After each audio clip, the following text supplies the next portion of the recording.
दोस्तों, क्रिकेट की दुनिया से इस वक्त एक बहुत बड़ी खबर सामने आ रही है और अगर ये नियम लागू हो गए तो आने वाले समय में क्रिकेट पहले जैसा बिल्कुल नहीं रहने वाला है, क्योंकि अब मैदान पर सिर्फ खिलाड़ी ही नहीं बल्कि मैच के बीच में हेड कोच भी नजर आ सकते हैं। जी हां, आईसीसी अब क्रिकेट के नियमों में ऐसे बड़े बदलाव करने जा रहा है जो खेल को और ज्यादा तेज, स्मार्ट, हाईटेक बना सकते हैं। और सबसे ज्यादा चर्चा जिस नियम की हो रही है वो है मैच के दौरान हेड कोच की मैदान पर एंट्री।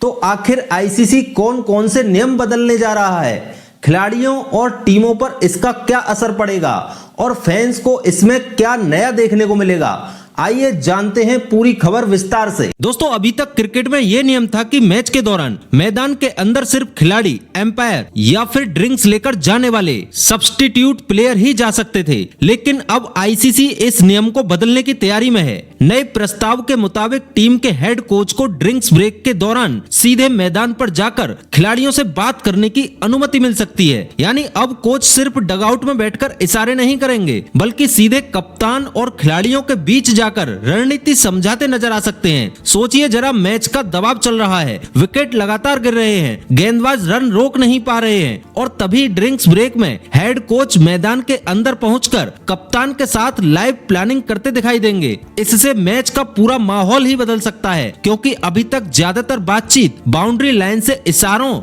या फिर मैसेज के जरिए होती थी, लेकिन अब कोच सीधे मैदान पर जाकर खिलाड़ियों को समझा सकेंगे कि आगे क्या रणनीति अपनानी है। ऐसा बताया जा रहा है कि ये नियम खास तौर पर वनडे क्रिकेट को ध्यान में रखकर तैयार किए जा रहे हैं, क्योंकि वनडे मैच में दो पारियों के दौरान दो ड्रिंक्स ब्रेक होते हैं और अगर आईसीसी इस प्रस्ताव को मंजूर कर देती है तो दोनों ब्रेक में हेड कोच को मैदान पर जाने का मौका मिल सकता है। हालांकि अभी तक बात पूरी तरह साफ नहीं हुई है कि मैदान पर जाने के दौरान कोच को टीम की जर्सी पहननी होगी या नहीं, क्योंकि मौजूदा नियम के हिसाब से मैदान पर ड्रिंक्स लेकर जाने वाले हर व्यक्ति का क्रिकेट ड्रेस में होना जरूरी माना जाता है। अब जरा दूसरे बड़े बदलाव की बात करते हैं और ये बदलाव सीधे टी20 क्रिकेट से जुड़ा हुआ है। आईसीसी चाहती है कि टी20 मैच और ज्यादा तेज हो जाए, मैच समय पर खत्म हो और दर्शकों को बीच में लंबा इंतजार न करना पड़े। इसी वजह से अब टी20 इंटरनेशनल मैचों में इनिंग्स ब्रेक का समय कम करने की तैयारी चल रही है। अभी तक टी20 मैचों में पहली और दूसरी पारी के बीच थोड़ा ज्यादा समय मिलता था, लेकिन नए नियम के मुताबिक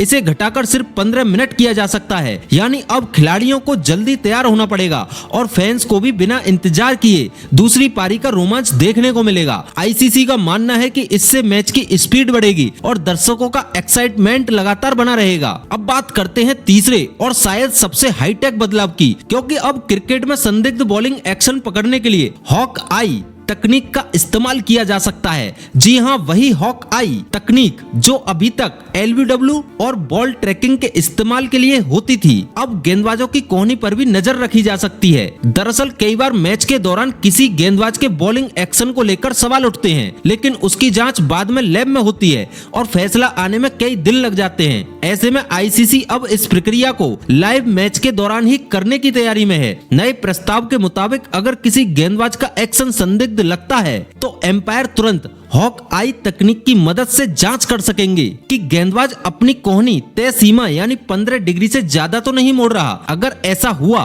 तो मैदान पर ही तुरंत फैसला लिया जा सकेगा। यानी अब गलत बॉलिंग एक्शन पर जल्दी कार्रवाई होगी और खेल में पारदर्शिता भी बढ़ेगी। इससे उन गेंदबाजों पर भी नजर रखना आसान हो जाएगा जिनके एक्शन को लेकर पहले विवाद होते रहे हैं। कुल मिलाकर देखा जाए तो आईसीसी क्रिकेट को पूरी तरह नए दौर में ले जाने की तैयारी कर रही है, जहाँ मैच और ज्यादा तेज होंगे, रणनीति और ज्यादा खुलकर दिखाई देगी और टेक्नोलॉजी का इस्तेमाल पहले से कहीं ज्यादा बढ़ जाएगा। अब देखना यह होगा कि आईसीसी की अगली बैठक में इन नियमों को मंजूरी मिलती है या फिर नहीं, लेकिन इतना तो तय है, अगर ये बदलाव लागू हो गए तो क्रिकेट देखने का अनुभव पूरी तरह बदल सकता है। दोस्तों, फिलहाल इस खबर में इतना ही और क्रिकेट से जुड़ी हर छोटी बड़ी लेटेस्ट अपडेट के लिए जुड़े रहिएगा हमारे साथ। धन्यवाद।